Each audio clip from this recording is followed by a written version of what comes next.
श्रीपादराजं शरणं प्रपद्ये। सद्गुरुनाथ परमपिता परमात्मा श्री गोपाल बाबा महाराज की जय। समर्थ सद्गुरु लेखमाला लेखक क्रमांक 36। औरंगाबाद जवळील साईबाबांची गुहा। 2005 सालच्या आसपासचा काळ। मी अहमदनगर येथे नोकरीत होतो। औरंगाबाद जवळ वाल्मी नावाची शासकीय संस्था आहे, जी महाराष्ट्र शासनाच्या पाटबंधारे विभागाच्या अखत्यारीत आहे।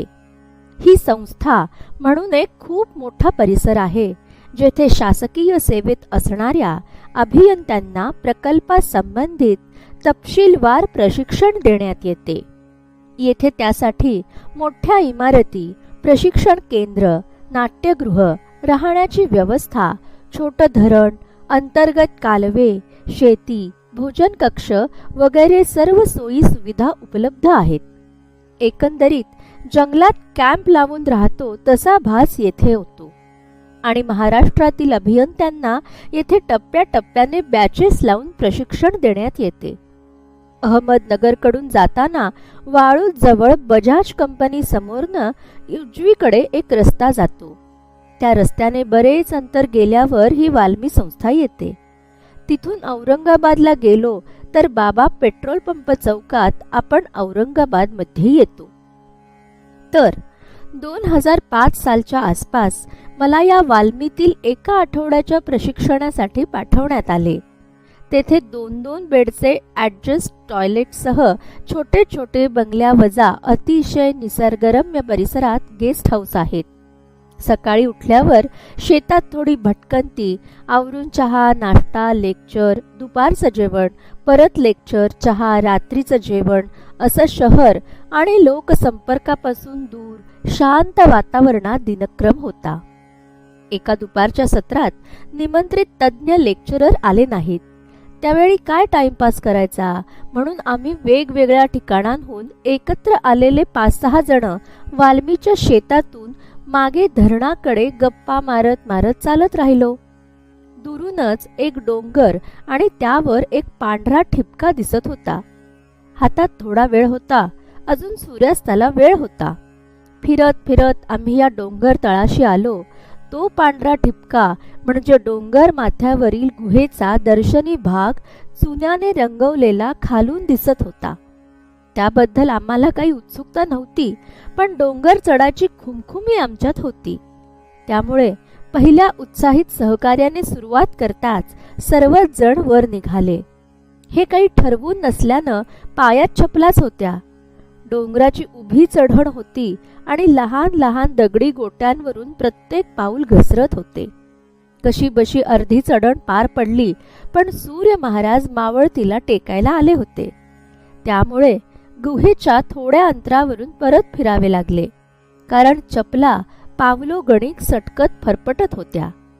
आम्ही सर्व या भागात नवखे असल्याने हा कोणता डोंगर, त्यावर दिसणारी गुहा याबद्दल काही समजलं नाही। एका महिन्यापूर्वी औरंगाबाद येथील श्री विलास जोशी सहकुटुंब नगरला आले होते। त्यावेळी साईबाबांचा विषय निघाला आणि या गुहेचा खुलासा झाला। या गुहेत साईबाबांचा निवास होता। श्रीपाद श्रीवल्लभ संपूर्ण चरितामृत ग्रंथात 4थ्या अध्यायात श्री वासुदेवानंद सरस्वती टेंबे स्वामी 1908 साली आंध्र प्रदेशात राजमहेंद्रीवरम याच्या जवळ गोदावरी काठावर मुक्त्याला येथील चातुर्मासापूर्वी पिठापूरला जाताना राजमहेंद्रीवरम येथील श्रीपाद श्रीवल्लभांच्या मामांच्या घराण्यातील तत्कालीन पूर्वजांच्या घरी गेले होते।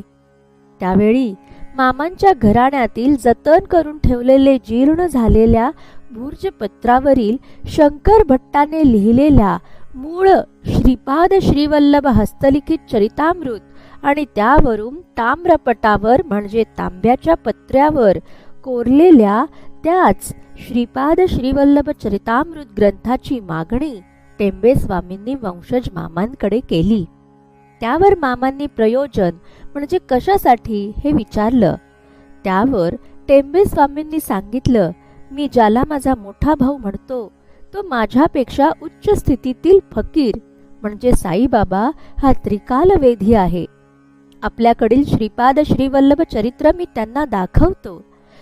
त्यांचे आशीर्वाद घेऊन या चरित्रातील सर्व अंश यथार्थ आहेत का, त्यामध्ये कितपत सत्य कितपत असत्य आहे, त्यात लेखकाची थोडी स्वकल्पना आहे का, याबाबत त्यांचे निर्णय घेऊन मी या चरित्रावर विश्लेषणात्मक ग्रंथ लिहिणार आहे, असा खुलासा टेंबे स्वामींनी वंशज मामांना केला.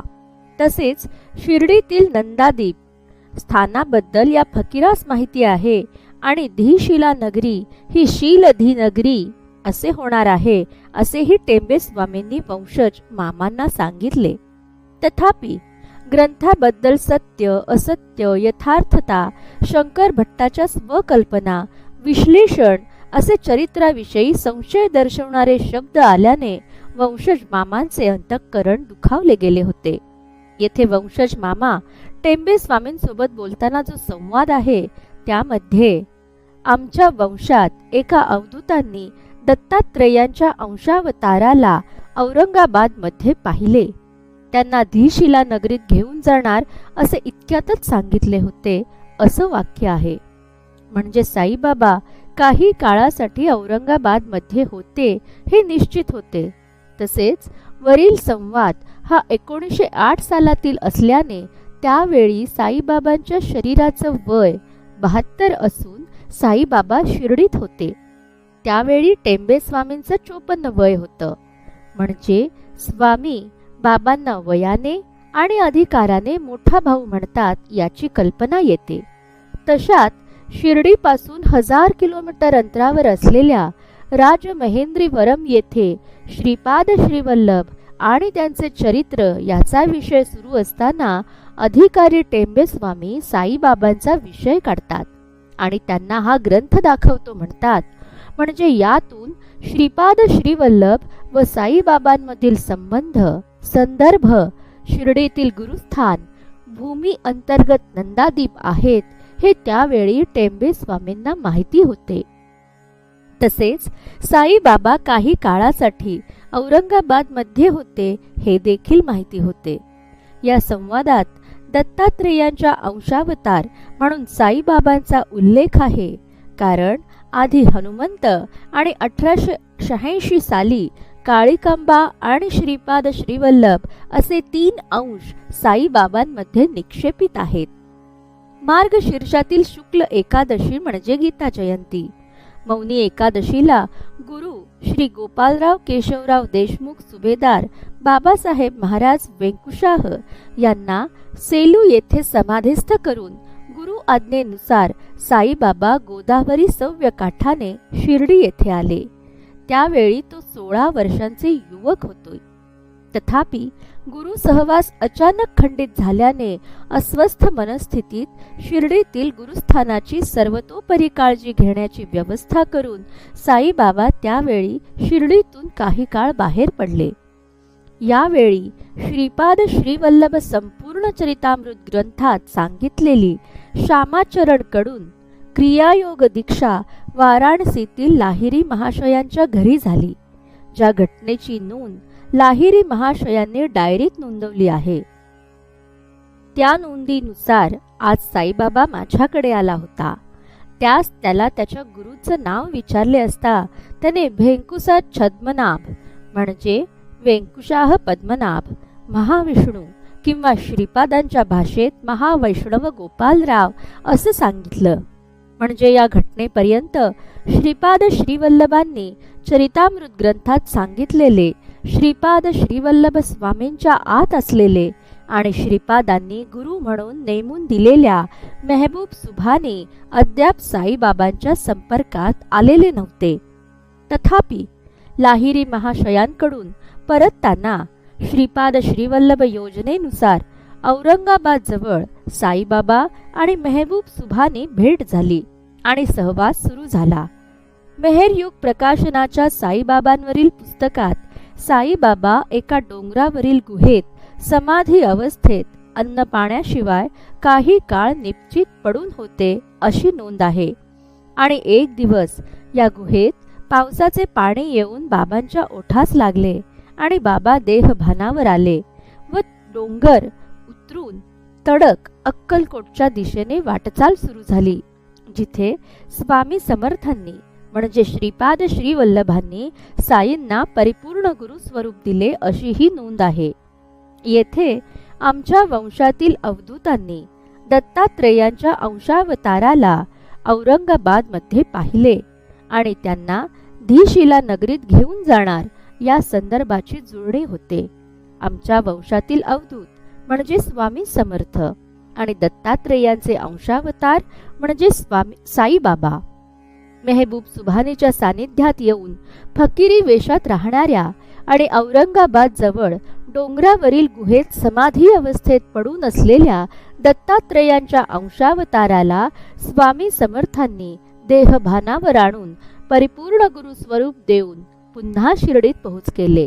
यावेळी अक्कलकोट सोडल्यानंतर शिर्डीकडे जाताना साईबाबांनी हुमनाबाद येथे माणिक प्रभूंचे दर्शन भेट घेतली.